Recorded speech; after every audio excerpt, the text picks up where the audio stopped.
Hello.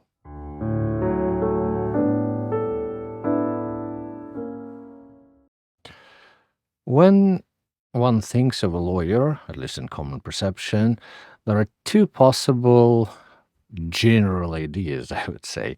One is that it's a shark, it's a like sneaky person, sometimes shrewd, aggressive, ready to fight, uh, and depending on whether you expect a lawyer on your side or against you, it will be just your fire or some aggressive and like bad guy on the other side, and so forth.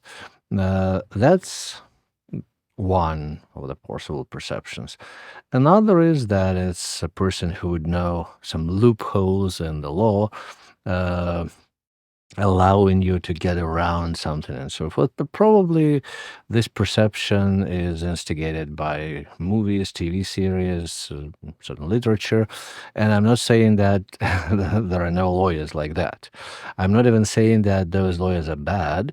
Because, well, sometimes when you find yourself in a conflict, and like a real conflict with a very aggressive party on the other side, and you simply need somebody to defend your actual, real, existing rights against such a person, it might be that that's exactly the sort of a lawyer you need on your side.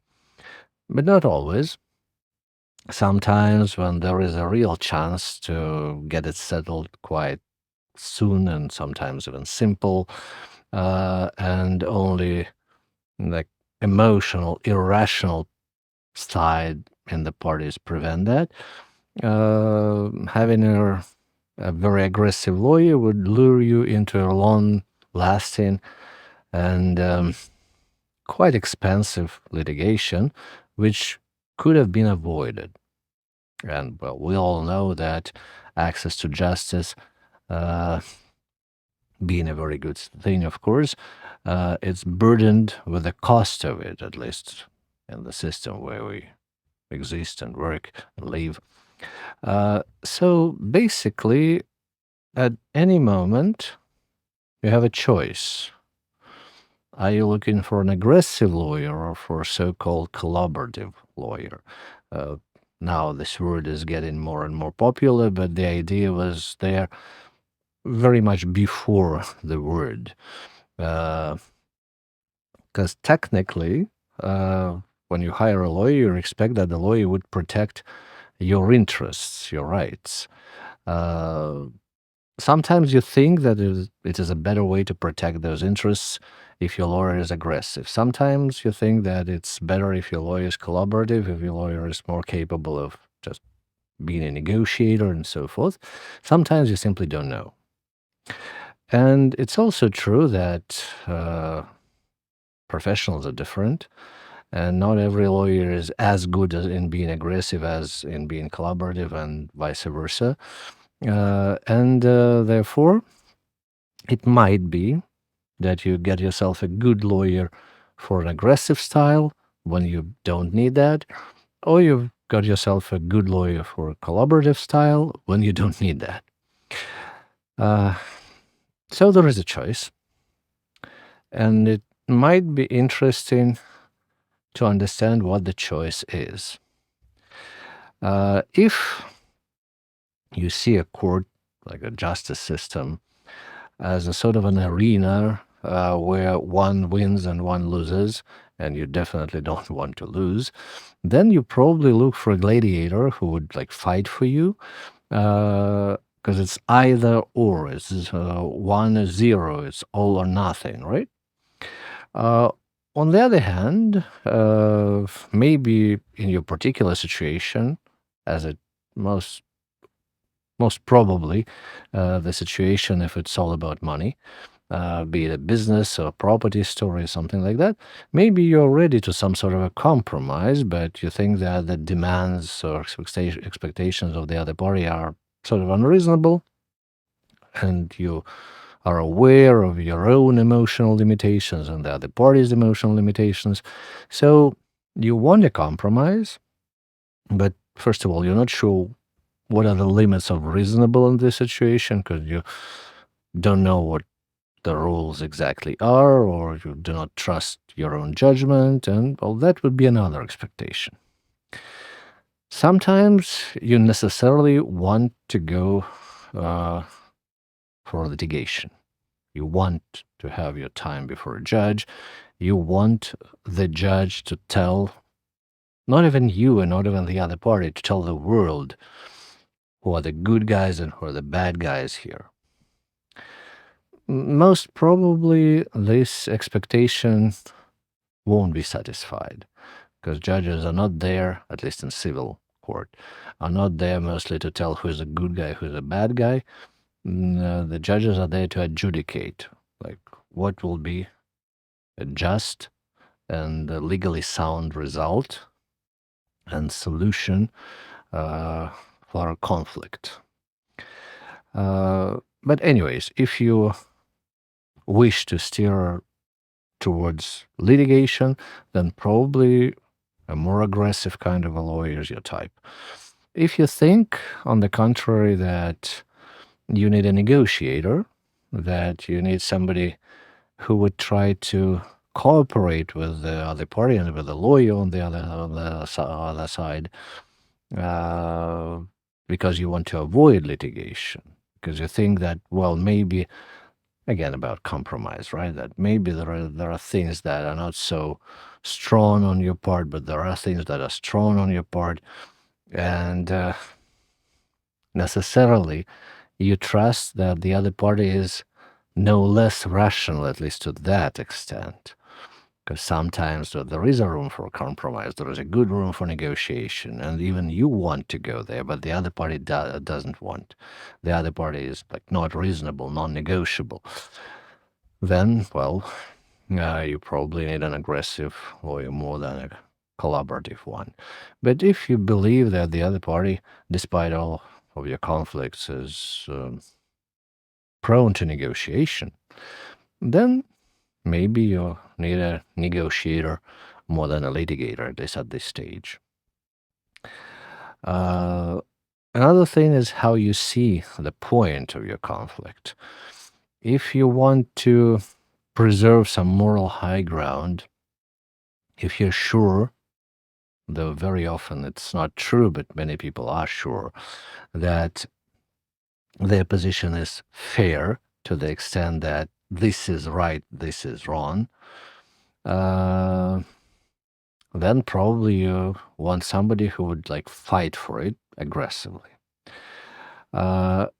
If what you're looking is less about moral high ground and more about what is a reasonable and possible way to resolve the situation, to put it behind and to continue with your own life, with your own business, then probably you don't want to burn all the relationship to the ground. You want to find a solution. And again, then your choice would be towards the collaborative lawyer.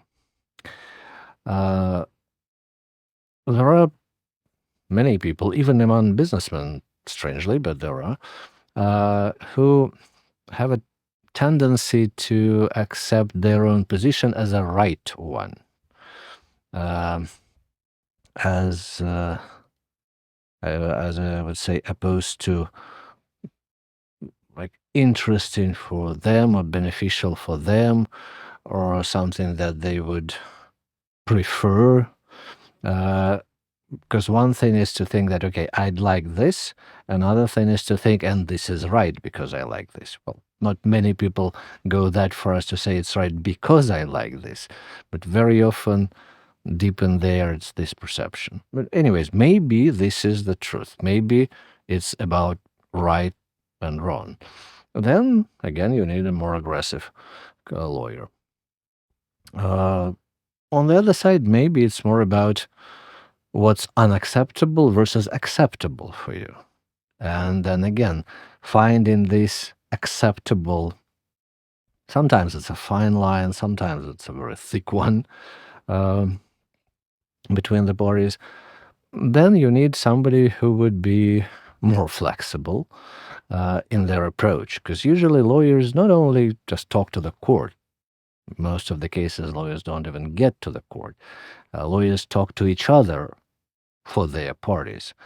And if the parties seek for a solution, and if they specifically expect that from their lawyers, and sometimes even instruct and give a particular mandate to just look for a solution, then probably you would be better off with a lawyer who is ready to go that way, as opposed to a lawyer who would go aggressively, even if that lawyer would think that he or she is negotiating.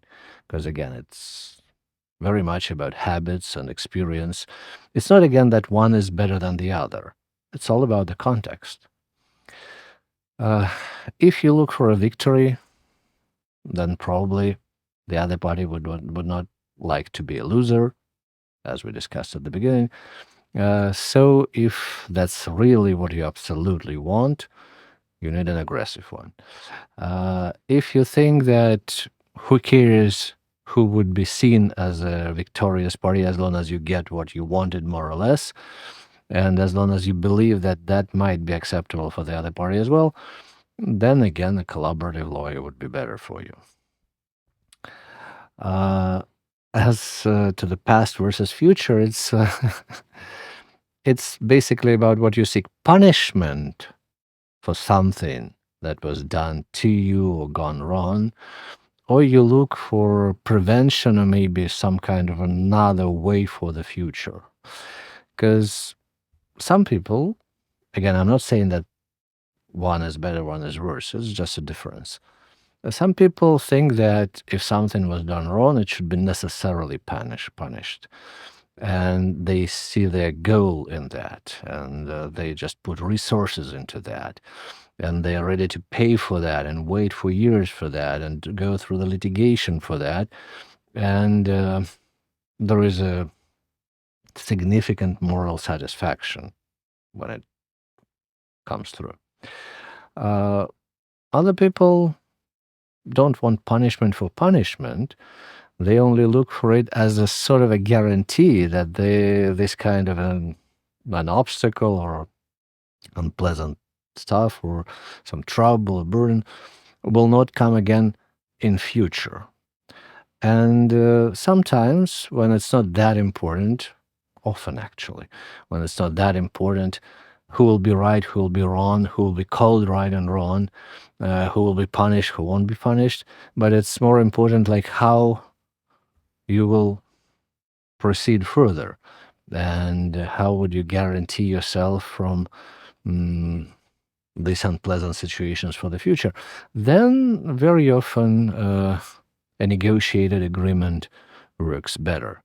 Sometimes, again, rather often, a well-negotiated agreement is later ratified in court, becoming a court order.